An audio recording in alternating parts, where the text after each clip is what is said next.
Hello everyone, welcome to my channel let's learn together. आज हम class 12th की geography NCERT geography India people and economy का unit 1 discuss करेंगे।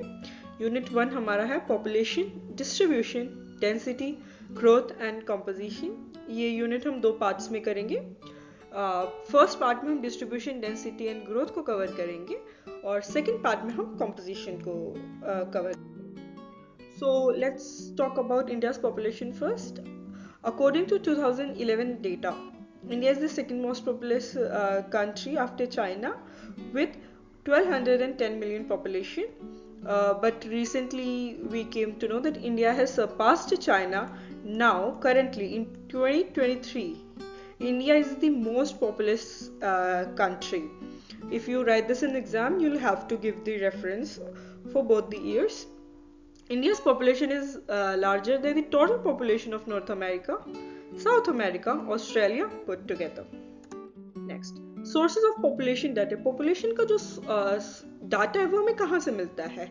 So we get this data from the census which is conducted every 10 years. हर 10 साल में एक बार census को conduct किया जाता है। इंडिया का जो फर्स्ट पॉपुलेशन सेंसस था वो 1872 में कंडक्ट हुआ था, लेकिन किसी कारण वो पूरा नहीं हो सका। इसीलिए 1881 में दोबारा किया गया था जो कंप्लीट हुआ था। So you'll have to mention both the first census and the first complete census. यहाँ पर हम देखेंगे distribution of population. Highest population देखने को मिलती है उत्तर प्रदेश, महाराष्ट्र, बिहार एंड वेस्ट बंगाल में, और लोएस्ट देखने को मिलती है जम्मू कश्मीर, अरुणाचल प्रदेश एंड उत्तराखंड में। एक मैप है यहाँ पे, आप इसमें देखिए, here one dot represents 2 lakh people। तो अब आप देखिए यहाँ पे दिल्ली का क्लस्टर बना हुआ है बिल्कुल। So this shows how that Delhi has too much population. Population distribution Delhi में ज़्यादा है, and this plain belt from your Punjab, Haryana, Delhi, UP, Bihar, then here we have West Bengal, इधर Maharashtra side, Kerala, ठीक है। और अब अगर हम और पार्ट्स देखें तो जम्मू कश्मीर में काफ़ी दूर दूर डॉट्स हैं, तो यहाँ पे मतलब पॉपुलेशन कम है। सेम यहाँ पे Arunachal Pradesh, Mizoram, this show distribution of population. जहाँ ज़्यादा डॉट्स होंगी वहाँ पॉपुलेशन भी ज़्यादा होगी। Now if we go on previous slide, अब हमने डिस्ट्रीब्यूशन ऑफ पॉपुलेशन तो देख ली। अब हम देखते हैं फैक्टर्स कौन कौन से हैं जो अफेक्ट करते हैं डिस्ट्रीब्यूशन ऑफ पॉपुलेशन को। तो फर्स्ट हमारे होंगे फिजिकल फैक्टर्स, फिर हमारे होंगे socio economic factors and historic factors. तो फिजिकल फैक्टर्स में क्या आता है हमारा? क्लाइमेट, आपका टेरेन, अवेलेबिलिटी ऑफ वाटर। जहाँ पानी ज़्यादा होगा वहाँ पॉपुलेशन भी ज़्यादा होगी। क्लाइमेट, हम बहुत ही ज़्यादा हार्श क्लाइमेट में सर्वाइव नहीं कर सकते। लद्दाख में अगर बात करें तो बहुत ज़्यादा ठंड है, तो वहाँ पे भी पॉपुलेशन कम है। और राजस्थान में जैसलमेर साइड जो हमारा डेजर्ट है, थार डेजर्ट, वहाँ पर भी हमारी पॉपुलेशन काफ़ी कम है। फिर नेक्स्ट हम क्या देखते हैं? नॉर्थ इंडियन प्लेन्स, डेल्टाज और कोस्टल प्लेन्स में हाई प्रोपोर्शन है पॉपुलेशन का। बल्कि उसके अगेंस्ट इंटीरियर डिस्ट्रिक्ट जो है हमारे सदर्न एंड सेंट्रल इंडिया में, वहाँ पर इतनी ज़्यादा पॉपुलेशन नहीं है। सेम हिमालयाज में, north eastern and western states में भी पॉपुलेशन थोड़ी कम है। अब नेक्स्ट अगर हम बात करें development of irrigation, availability of mineral and energy resources, development of transport network have resulted in moderate to high concentration of population in areas which were previously very thinly populated. अब झारखंड और राजस्थान और कुछ peninsular states हमारे ऐसे हैं जहाँ पर population पहले काफ़ी कम थी, बट जैसे जैसे इरिगेशन डेवलप होता गया, mineral and energy resources use होते गए, ट्रांसपोर्टेशन इंडिया में इम्प्रूव होता गया, तो वैसे वैसे यहाँ पे जो पॉपुलेशन की कंसंट्रेशन है वो भी बढ़। अगर हम बात करें socio economic and historic factors की, तो आपका evolution of settled agriculture, first agriculture जहाँ से शुरुआत हुई, एग्रीकल्चरल डेवलपमेंट, आपका ह्यूमन सेटलमेंट का pattern, transport network, industrialisation and urbanisation जो है, ये सब भी आपकी पॉपुलेशन को अफेक्ट कर। अब डेंसिटी ऑफ पॉपुलेशन की अगर बात की जाए तो सबसे पहले डेंसिटी ऑफ पॉपुलेशन होता क्या है? It is expressed as number of persons per unit area. एक आपका एरिया है, तो पर यूनिट एरिया अगर हम इसको लगाए suppose 1 kilometre, it's just an example, तो यहाँ पे कितने 1 किलोमीटर के दायरे में कितने लोग रहते हैं, दैट इज आवर डेंसिटी। ठीक है, अब डेंसिटी किस चीज में मदद करता है? So it helps in getting a better understanding of spatial distribution of population in relation to land. तो सीधे सीधा कहें तो ये एक पॉपुलेशन और लैंड के बीच का रिलेशनशिप समझने में मदद करता है, उसको प्रेजेंट करता है। अब 2011 के सेंसस के अकॉर्डिंग इंडिया की जो डेंसिटी थी वो थी 382 पर्सन्स पर स्क्वायर किलोमीटर। अगर हम स्टेट्स देखें high, moderate and low densities की, तो Bihar, West Bengal, Uttar Pradesh, Kerala and Tamil Nadu had high population density. On the other hand Assam, Gujarat, Andhra Pradesh, Haryana, Jharkhand, Orissa they had moderate. और वहीं फिर लो की बात करें तो जम्मू कश्मीर, उत्तराखंड, हिमाचल, मेघालय, मिजोरम, इन सब जगहों पर आपकी पॉपुलेशन डेंसिटी काफी कम थी। अभी हम एक मैप देखते हैं डेंसिटी ऑफ पॉपुलेशन का। ये मैप 2001 के डेटा पे बेस्ड है। यहाँ पर आपको 2 ऐसे स्टेट्स दिखेंगे जिनमें पॉपुलेशन डेंसिटी लेस देन 100 है, वो है आपका अरुणाचल प्रदेश एंड मिजोरम। वहीं अगर अबव 1201 की बात करें तो दिल्ली में आपको दिखेगी, बाकी सब में फिर भी आपको थोड़ा मॉडरेट दिख जाएगा। ये तीनों आपको मॉडरेट रहेंगे, ये पूरी बेल्ट में सेम है। फिर यूपी, बिहार, वेस्ट बंगाल में, केरला में फिर से पॉपुलेशन डेंसिटी ज्यादा है। Now next we will talk about types of density. हमारे 2 तरीके की डेंसिटी होती है, एक होती है साइकोलॉजिकल डेंसिटी, एक होगी एग्रीकल्चरल डेंसिटी। आपकी साइकोलॉजिकल डेंसिटी होगी total population upon net cultivated area, और एग्रीकल्चर होगी total agricultural population upon net cultivable area. आपकी अब इसके बीच का डिफरेंस क्या है? एक आपकी होगी टोटल पॉपुलेशन, उसको हम नेट कल्टिवेटेड एरिया से डिवाइड करेंगे। नेट कल्टिवेटेड एरिया वो एरिया है जितना एरिया को हम कल्टिवेट करते हैं।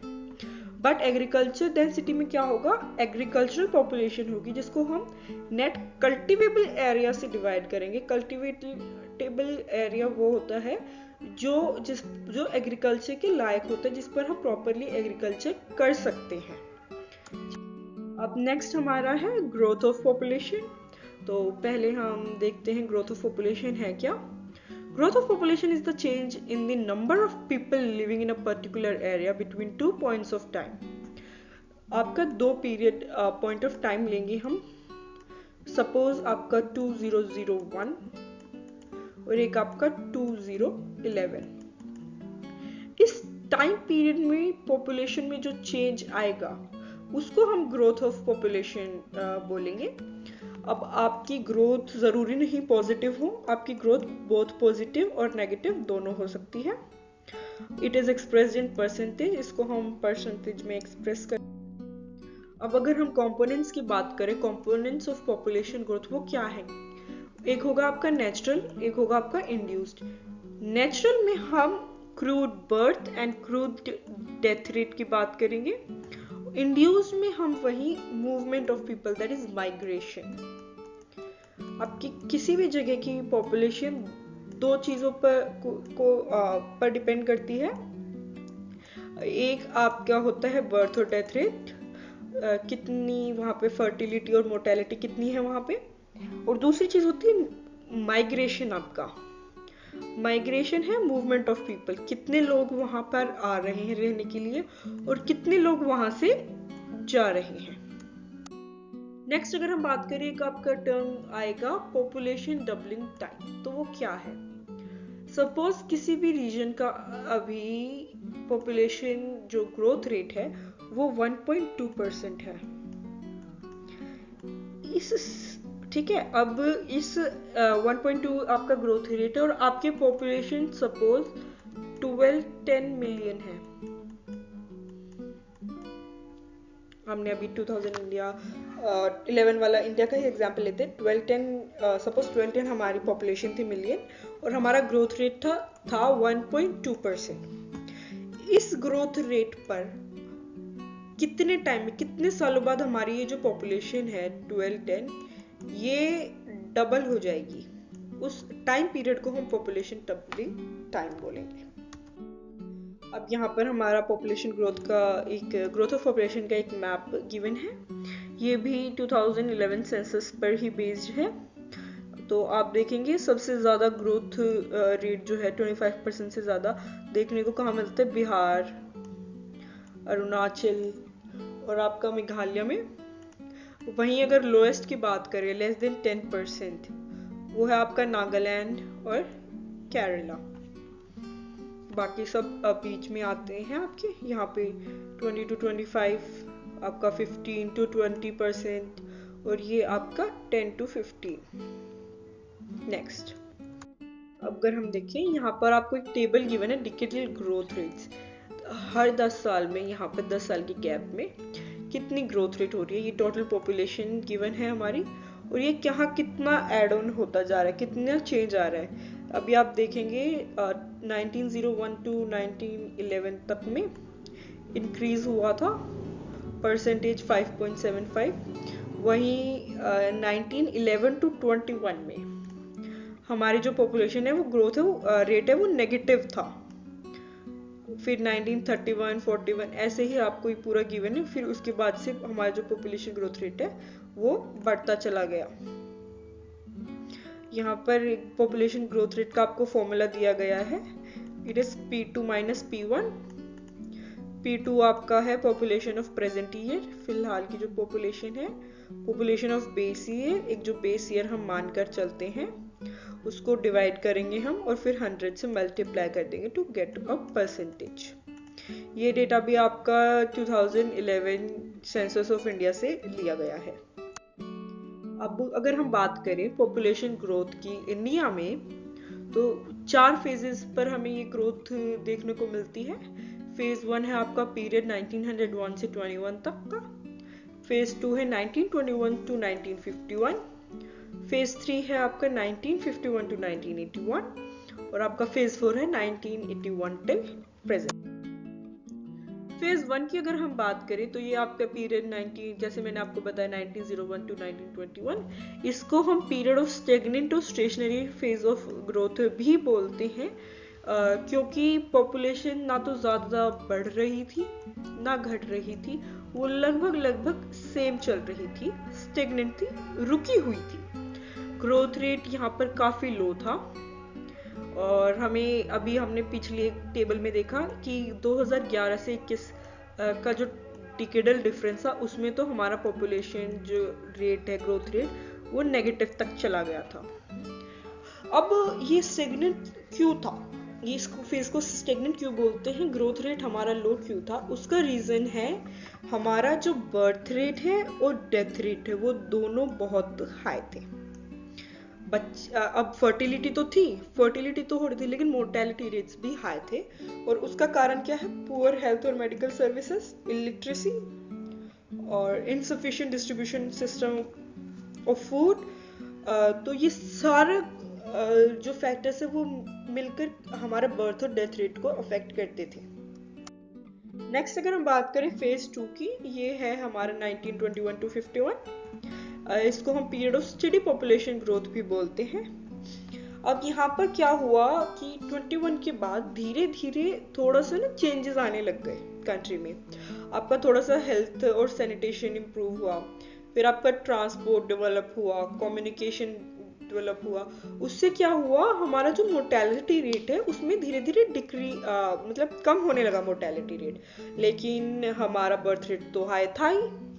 तो क्या हुआ, यहाँ से 21 के बाद से पॉपुलेशन थोड़ा सा इंक्रीज होना स्टार्ट हो गई। ठीक है, जो नेक्स्ट फेज है हमारा वो है हमारा फेज 3।